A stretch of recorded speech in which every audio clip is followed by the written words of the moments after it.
He's been a familiar face on the ATP World Tour for 8 years now. Sporadically brilliant, his career's been dogged by a lack of consistency, something Janko Tipsarevic is determined to overcome.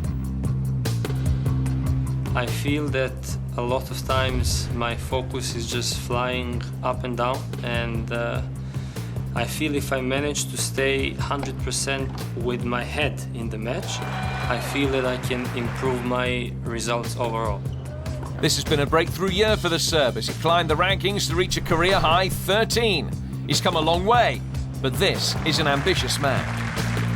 If you see the top guys, you know, you really rarely see them losing and dropping focus. Of course, these things happen, but I mean, for them it happens like really short, maybe for a couple of points or one game at the maximum, you know, and then immediately the next game they're completely in it, you know, and at least in my case, sometimes I'm not mentally on the court for a longer period of time.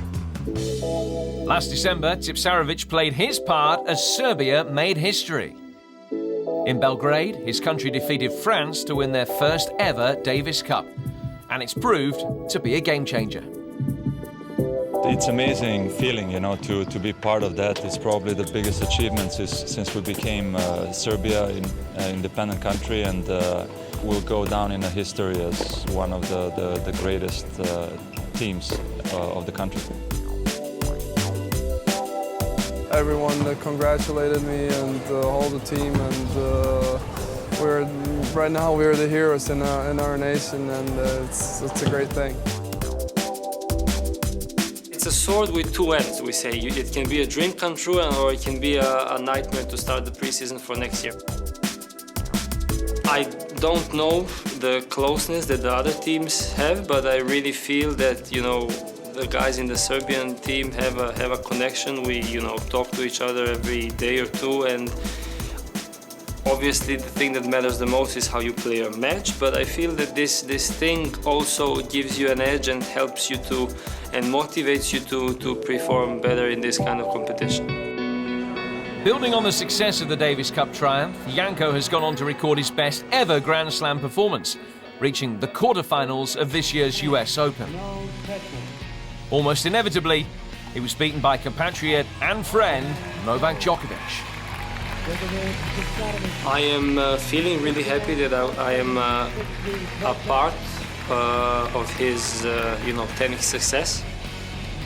It's nice to have a guy like Novak as a part of your life, you know, just seeing him there doing all the things right from a first row seat, you know, sometimes it just pushes me to be better, you know, thinking that if he can be number one, I can be top 20 or maybe even top 10 one day, you know. This is just something that's, you know, helping you become even better.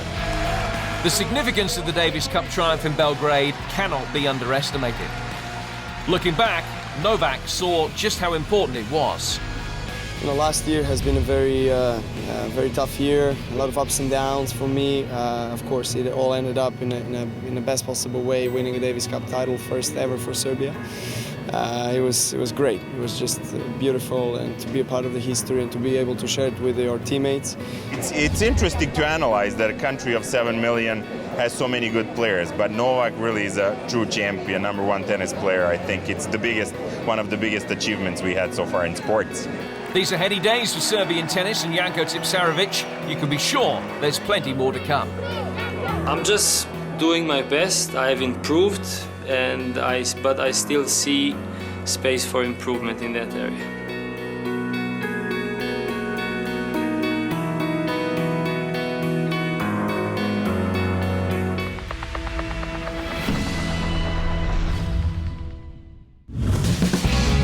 Next week on ATP World Tour Uncovered, Metz Magic.